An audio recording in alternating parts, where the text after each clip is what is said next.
Good day, Ma'am Ralen Orcolo. Good day, classmate. The topic I'm going to discuss on this video, it's all about topic 1 or P6. To start P6 is the study of ordinary phenomena which seeks to provide an explanation using the natural laws, often known as fundamental laws, in order to provide a verifiable conclusion or law that serves as the foundation of technology for the benefits of man and his environment. Physics is a field of science. It is a synthesis of body knowledge based on facts discovered via observation, experience, and experiment. The first of three major areas of science is social science, which primarily studies social and cultural aspects of human conduct. The second category is applied science, which consists of the practical application of theoretical disciplines like those in the social and natural sciences. Finally, there is natural science, which focuses on comprehending and describing the natural world. Physics believes that most everyday phenomena can, in one way or another, be explained through physics as a matter of an energy-based constitution of natural world. May not be aware of it, but everything we see is simply matter and energy it possesses. So let's get back physics. There are two main branches of physics: the classical physics and modern physics. The classical physics consists of sub-branches, namely mechanics, acoustics, optics, thermodynamics, and electromagnetism, while the sub-branches of modern physics are atomic and nuclear physics, solid-state physics, condensed matter physics, plasma physics, and low-temperature physics. Physics and philosophy were separated from one another in the 19th century for a very crucial reason. Physics used the systematic method, the use of a logical process of reasoning to arrive at a law of principle that consists with experimental result known as the scientific method. The systematic testing of concept, inference, prediction, hypothesis is referred to as a method. So guys, did you realize that physics cannot exist without mathematics? Yes, it is. During the study of physics, we shall discover that the fundamental principles guiding the behavior of nature are easily described in mathematical form. Scientific notation physics involve the concepts which are described by very large or very small quantities. Consider the following.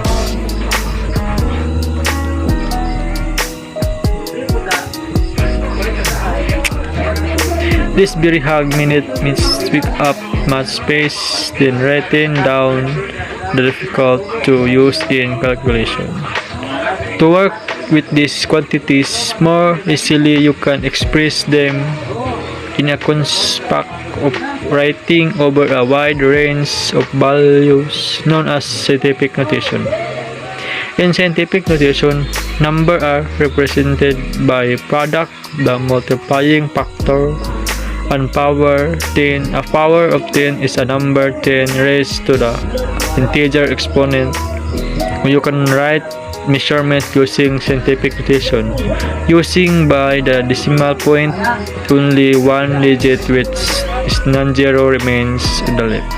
Then count the number of places the decimal points was moved and use the number of places as exponent of 10. The sign of the exponent depends on whenever you count up. Place of the right next to left as the decimal point has moved 24 places to the left because the exponent is plus 24. The decimal point has been moved 31 places to the right because of the exponent is negative 31. Thus, the approximate mass of the Earth can also be written as 6.0 times 10, 24 kg, and the mass of an electron can be expressed as 9.11 times 10, negative 31 kg. Note that the exponent expressed the decimal point is moved to the left and decreased as the decimal point is moved to the right. I have another example here. Please take a look at the picture. So, how can I express this number in a scientific notation?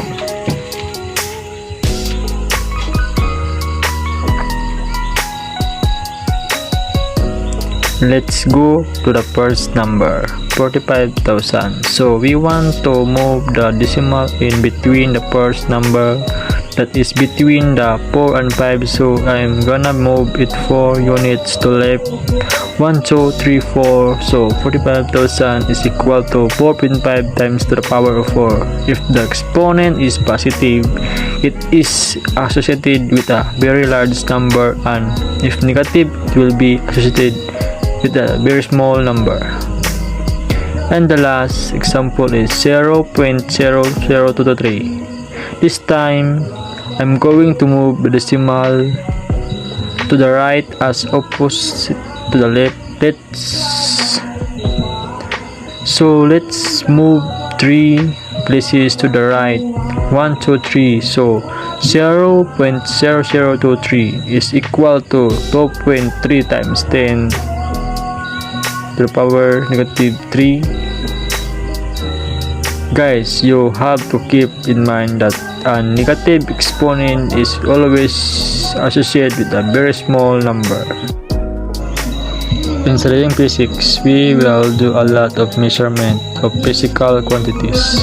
When we record the report, the numerical values of measurements, we must express them in a numerical form, which is composed of digits that are known with certainty plus the first uncertain digit.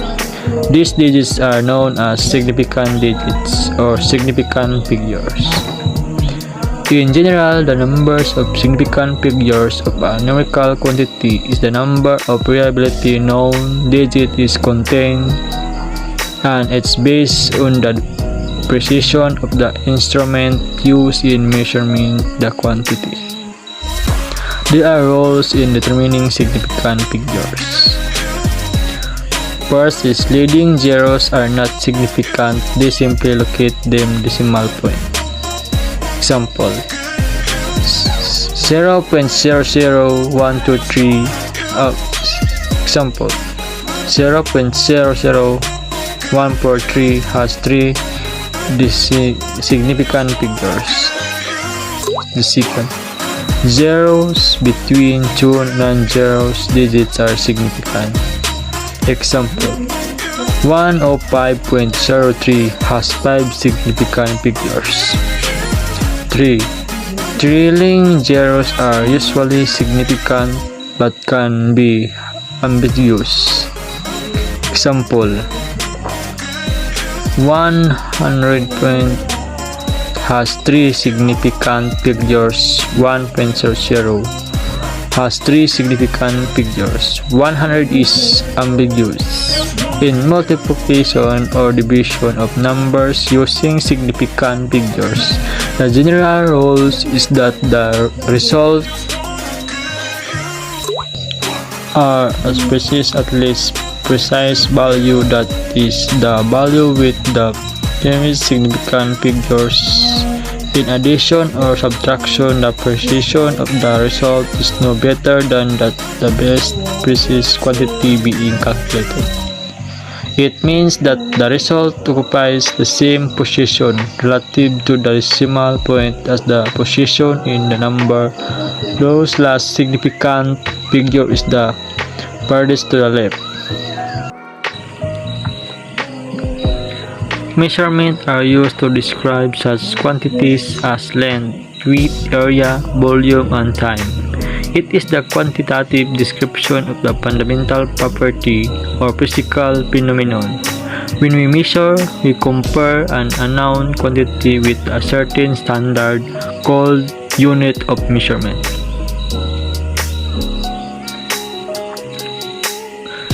Then, units in different systems or even different units in the same system can express the same quantity. To avoid confusion, it is therefore necessary to convert the units of quantity from one unit to another. Conversion of units can be done by multiplying the original unit by an appropriate conversion factor, which is simply equivalence statement expressed in the form of rotation to equal to. In converting units, we must take advantage of unit analysis, that is, choosing the appropriate form of conversion factor that allows cancellation of unwanted units and thus give the answer in the desired unit.